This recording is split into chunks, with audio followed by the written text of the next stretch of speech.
Bismillahirrahmanirrahim. After discussing about the techniques of differentiation in previous lecture, today we are discussing about chain rule. This is very important concept, and this topic is usually used uh, in journal when we are differentiating some function.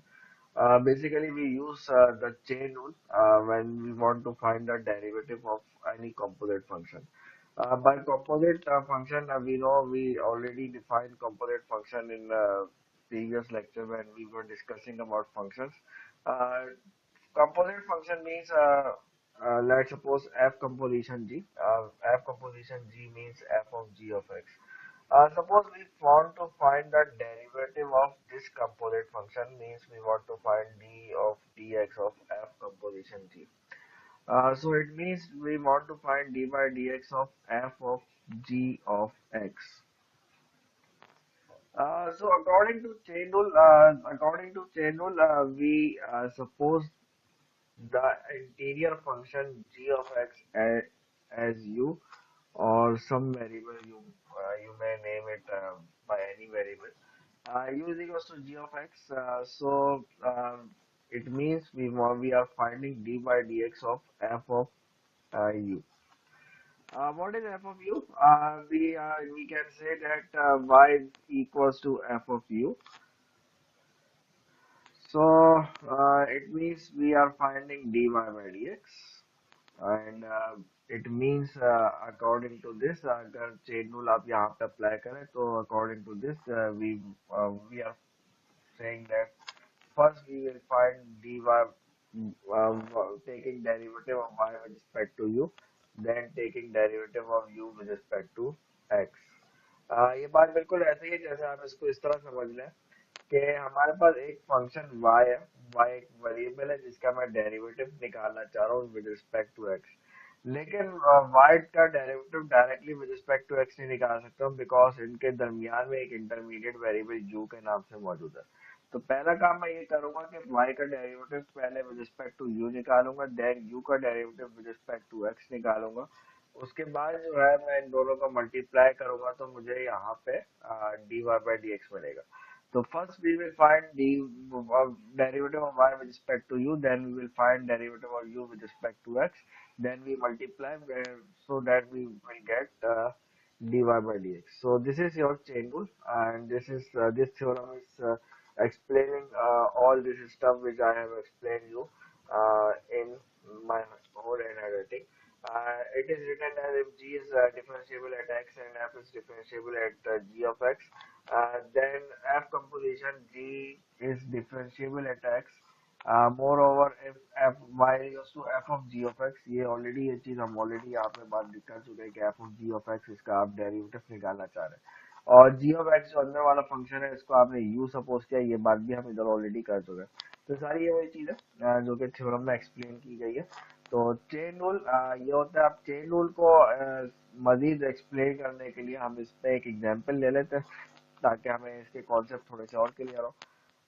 Let suppose मैं आपसे कहता हूँ कि let suppose you are given y is equals to sine of x square plus 1, and required is find derivative of y with respect to x.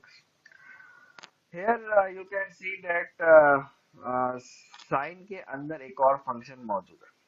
Sign के अंदर एक angle है, जो एंगल खुद एक फंक्शन है, और बिल्कुल वही सिनेरियो जो ऊपर आपके चेन रूल में लिखा है वो यहाँ पे इम्प्लीमेंट हो रहा है कि एफ एक बाहर फंक्शन है, उस फंक्शन के अंदर एक और फंक्शन मौजूद है। तो ये जो चीज है, मतलब अगर आपको कंपोजिट फंक्शन का कॉन्सेप्ट क्लियर है तो यहाँ पे आप देख सकते हैं कि ये जो बाहर वाला फंक्शन साइन है और अंदर वाला जो फंक्शन है that is x square plus 1। तो तरीकाकार ये होता है कि जो अंदर वाला फंक्शन होता है आप उसको सपोज कर लो। आप सपोज कर लो कि अंदर वाला फंक्शन जो है वो u is equal to x square plus 1 है। So according to chain rule, आप पहले चेन रूल का फॉर्मूला लिखें ताकि आपको फिर बाद में ये बात पता चल जाए कि हमें रिक्वायर्ड क्या क्या है, फिर उसके बाद हम उसके अकॉर्डिंग ये डिसाइड करेंगे। तो अकॉर्डिंग टू चेन रूल, अच्छा ये मैं इसको इक्वेशन नंबर 1 का नाम दे देता हूँ, इसको 2 का नाम दे देता हूँ ताकि बाद में इनको रेफर करने में आसानी हो। अकॉर्डिंग टू चेन रूल हमने अभी डिस्कस किया है कि dy बाई डी एक्स हमें रिक्वायर्ड है and this dy by D x is basically equals to dy by D u into d you by D x. So d you by D x तो equation number 2 से निकल जाएगा, very easy to find. आपको पता है कि x square का derivative is 2x and constant 1 का डेरिवेटिव 0 होता है, तो इसका डेरिवेटिव 2x आ गया। तो अब इक्वेशन नंबर 3 में d you by D x एक चीज ये निकाल लीजिए, दूसरी चीज है d Y by D u. And what is d Y by D u, ये निकालने के लिए आप अगर इक्वेशन नंबर 1 को देखें, इक्वेशन नंबर 1 में y is equals to sin as it is x square plus 1 आपने क्या कहा, this is equals to u। सो अगर मैं आपसे बोलूं कि यार ऐसा करो कि dy by du निकालो, तो आप इजीली निकाल सकते हैं। साइन का derivative already we have discussed in previous lecture and you must I said in previous lecture कि ये सारे फॉर्मूलाज जो है आपको मेमोराइज कर ले तो ज्यादा अच्छा है। तो साइन का derivative we know this derivative is equals to cos u. So finally अब देखा जाए इक्वेशन नंबर 3 में मुझे दो चीजें रिक्वायर्ड थी, एक D Y by D U, दूसरी D you by D X. D you by D X आपके पास ये निकला हुआ and D Y by D U आपके पास ये निकला हुआ। सो फाइनली इक्वेशन नंबर 3 की जो फॉर्म है वो बन जाएगा d Y by D x equals to d Y by D u की वैल्यू आपने कॉस यू निकाली है और d you by D x की वैल्यू आपने 2x निकाली है। अब बात ये है कि आपका पूरा क्वेश्चन x और y की फॉर्म में दिया हुआ है, तो हमारा आंसर जो है वो भी x और y की फॉर्म में आना चाहिए। So we will back substitution का कॉन्सेप्ट यहाँ पे यूज करेंगे। cos what is u, u हमने सपोज ऊपर एक्स स्क्वायर प्लस 1 किया था और मल्टीप्लाई बाय 2x। ये ख्याल रखें कि एक्स स्क्वायर प्लस 1 इस एंगल इस 2x से मल्टीप्लाई करने की गलती भी नहीं कीजिएगा, सोचेगा भी नहीं। ये हो जाएगा 2x into cos of x square plus 1। आपने को d Y by D x निकालना था, ये आपने निकाल लिया।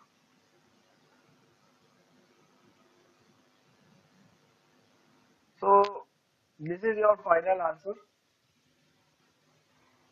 मैंने एक एग्जांपल आपको कराई है चेन रूल की, इस तरह की आपको बहुत सारी एग्जांपल है जो कि आप इसको देख सकते हैं, इसको सॉल्व कर सकते हैं। एक बात जो इस एग्जांपल से हमें ये समझ में और आ रही है कि अगर आप इसको इस तरह से चेन रूल को समझे तो और ज्यादा आसानी से समझ में आएगी बात। एक तरीका कार तो मैंने ये बताया कि by using this arrow diagram, इससे समझे तो भी आसान है काम। वरना दूसरा इसका तरीका ये है कि चेन रूल का आप इस तरह से भी समझ सकते हैं कि आप जब भी किसी फंक्शन का डेरिवेटिव निकाल रहे हो तो बाहर जो फंक्शन है उसका डेरिवेटिव निकाल, फिर जो अंदर वाला फंक्शन है उसका भी डेरिवेटिव निकालो और वो उससे मल्टीप्लाई हो जाएगा। क्या मतलब, मैं क्या बोल रहा हूँ आपसे, मैं आपसे ये कह रहा हूँ कि अगर आपको डेरिवेटिव निकालना है,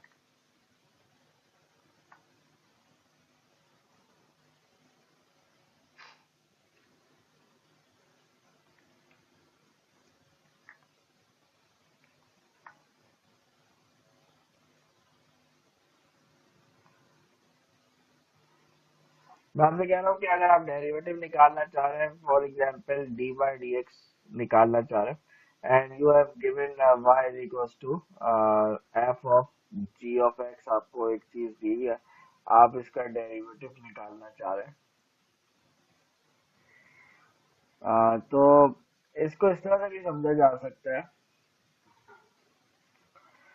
कि पहले आप डेरिवेटिव निकालें एफ प्राइम का, अंदर वाला function as it is, then फिर आप जो है जी का जो अंदर वाला फंक्शन है उसका डेरिवेटिव निकाल लें। ये चेन रूल की एक और फॉर्म है। चेन रूल को इस तरह से भी समझा जा सकता है, आ, इस तरह से भी समझ सकते हैं। तो मैंने, अगर आप रिकॉल करें, मैंने लास्ट लेक्चर के अंदर आपको डेरिवेटिव्स की एक फॉर्मूला लिस्ट शो की थी। उन तमाम फॉर्मूला, उस लिस्ट के अंदर तमाम जितने भी फॉर्मूलास लिखे वो बेसिकली इसी फॉर्म में लिखे हुए। लेट्स से मैं आपसे कह रहा हूँ कि आप ऐसा कीजिए कि आप d by D x of sign u निकालें, तो इसका मतलब ये होगा कि u इटसेल्फ क्या, व्हाट इज u, u के बारे में आप कह सकते हो कि u जो है बेसिकली g ऑफ x है। यानी कि मैं एक तरीके से आपसे ये कह रहा हूँ कि यार ऐसा करो कि d by D x of sine of g of x निकालो। तो अकॉर्डिंग टू अबव फॉर्मूला जो कि वी हैव डिस्कस्ड अबव, ये कहता है कि आप पहले साइन का डेरिवेटिव लिख लो। साइन का डेरिवेटिव इज कॉस, अंदर वाला function g of x remains as it is, then फिर जी ऑफ एक्स का डेरिवेटिव अंदर वाले फंक्शन का डेरिवेटिव ले लो, जी प्राइम ऑफ एक्स ले लो। तो ये फॉर्म लिखे हैं, ये चीज कुछ भी नहीं है। या फिर what is g of x, इसको आप यू लिख ले, cos u into d you by D x. G prime of x का मतलब d you by D x. तो ये फॉर्म सारी आप फॉर्मूला लिस्ट में मैंने शो की थी, वो सारे formula list in terms of chain rule ही लिखी है। तो this is very important concept, hopefully ये बात जो मैंने आपसे की है वो समझ में आई होगी। अब इसके लिए आप बहुत सारी प्रैक्टिस क्वेश्चन है, प्रैक्टिस क्वेश्चन आप जितने ज्यादा करेंगे उसके कॉन्सेप्ट आपको और ज्यादा क्लियर होगा। मैंने आपको इसमें एक एग्जाम्पल सॉल्व करवाइए, एक एग्जाम्पल और देख लेते हैं, ताकि फिर इस लेक्चर को हमारा आज का यही टॉपिक है बस, चेन रूल। वैसे चेन रूल का यही था, बस इसका आपने कॉन्सेप्ट दे दिया। अब लेकिन इसको मजीद समझने के लिए मैं आपसे कहता हूँ कि find d Y by D x is required. और इस केस में क्वेश्चन में y जो आपको दिया हुआ है दैट इज 1 प्लस 10x की होल पावर 5 है। आपसे कह रहा है कि इसका डेरिवेटिव निकालें, फंक्शन है एक, उसका डेरिवेटिव निकालें। सो चेन रूल की दो फॉर्म्स पढ़ी है, उसमें कोई सी भी एक फॉर्म लगा लें, दोनों एक ही चीज है, दोनों में कोई फर्क नहीं है। बात यह है कि सबसे पहले तो ये डिसाइड करना है कि व्हाट इज यू हेयर, अंदर वाला फंक्शन कौन सा है। अंदर वाला फंक्शन क्लियरली नजर आ रहा है, जो पावर के अंदर है वो चीज यू होगा, तो अंदर वाला फंक्शन इस केस में यू जो है वो 1 + 10 x के इक्वल होगा।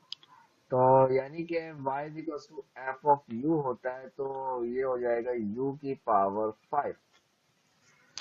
ओके, सो ये बात हो गई, u भी हो गया, y भी हो गया। अब according to chain rule, chain rule की फॉर्म जो हमने पढ़ी है, चेन रूल हमें सिखाता है कि आप ऐसा करें कि d Y by D x अगर आप निकालना चाह रहे हैं तो इसका फॉर्म ये होती है कि d Y by D u निकाल ले पहले, then d u by d x निकाल ले। ये दोनों इजीली आपके पास इधर चीजें मौजूद है। सबसे पहले अगर मैं यहाँ से बोलूँ कि D you by D x निकालो, तो 1 का डेरिवेटिव, 1 इज अ कांस्टेंट, तो कांस्टेंट का डेरिवेटिव 0, और 10 का डेरिवेटिव जो है वो सेक स्क्वायर एक्स होता है। तो 10 का डायरेक्ट सेक स्क्वायर एक्स होता है, तो ये बात तो खत्म हो गई। D you by D x निकाले। इसी तरह से मैं आपसे बोलूँ कि ऐसा करें, यहाँ से d Y by D u निकाल लें, ये भी निकल जाएगा। वो पावर वाला फॉर्मूला, फर्स्ट फॉर्मूला जो है वो यहाँ पे इम्प्लीमेंट करोगे आप। According to that formula power नीचे उतरेगी, पावर में एक कमी हो जाएगी, तो ये 5u की पावर 4 हो जाएगा। सो यहाँ पे आप just put the value, get the answer 5 u की power 4 d Y by D u की वैल्यू है, d you by D x की वैल्यू आपके पास सेक स्क्वायर एक्स है। आपने यू सपोज किया है ऊपर उसकी वैल्यू, क्योंकि हमें आंसर एक्स और वाई की फॉर्म में ही चाहिए, क्योंकि सवाल में यू कुछ भी नहीं है, तो हमने अपने आसानी के लिए सपोज किया था। तो u जो है ये हो जाएगा 1 + 10x की whole power, sorry, whole power 4, and equal multiply by sec square x. This is the value of dy by dx. So this is your chain rule. तो चेन रूल के लिए मैंने दो एग्जाम्पल सॉल्व किया है आपको, लेकिन बात मैं जिस तरह से हर लेक्चर में कहता हूँ, जितनी ज्यादा प्रैक्टिस आप लोग करेंगे, एक्सरसाइज की प्रॉब्लम्स उठाएंगे और कहीं से भी आप इसको सॉल्व करें, जितने ज्यादा क्वेश्चन इसको सॉल्व करेंगे उतने ज्यादा आपके कॉन्सेप्ट क्लियर होंगे। लेक्चर का मकसद होता है कि बेसिकली कॉन्सेप्ट आपको बताए जाए और क्वेश्चन की फॉर्म आपको बताई जाए कि किस तरह के क्वेश्चन आ सकते हैं। चेन रूल की फॉर्म यही रहती है, उसमें कोई फर्क नहीं आएगा। बस ये है कि डेरिवेटिव्स का कॉन्सेप्ट आपको क्लियर है, कि टेक्निक्स ऑफ डिफरेंशिएशन का कॉन्सेप्ट क्लियर है, तो चेन रूल में आपको कोई प्रॉब्लम नहीं होगी। अगर टेक्निक्स ऑफ डिफरेंशिएशन में अगर आपकी कमजोरी, यानी कि अगर आपने उधर सही से प्रैक्टिस नहीं की होगी, तो इधर चेन रूल में भी आप जब इसकी प्रैक्टिस करने बैठोगे तो प्रॉब्लम उसी वक्त आएगी जब आपको टेक्निक्स ऑफ डिफरेंशिएशन में कमजोरी अगर होगी, तो यहाँ पे प्रॉब्लम आएगी। वरना यहाँ पे कोई प्रॉब्लम नहीं आएगी। This is very easy topic. Easy के साथ साथ इम्पोर्टेंट भी है, मतलब इसका काफी यूज हम आगे जाके अक्सर हमारे पास फंक्शन कंपोजिट फॉर्म में आते हैं, हमें उसके डेरिवेटिव निकालने पड़ते हैं। सो फिलहाल मैं आज के लेक्चर को यहीं पे स्टॉप कर रहा हूँ। आज का हमारा यही टॉपिक था, चेन रूल।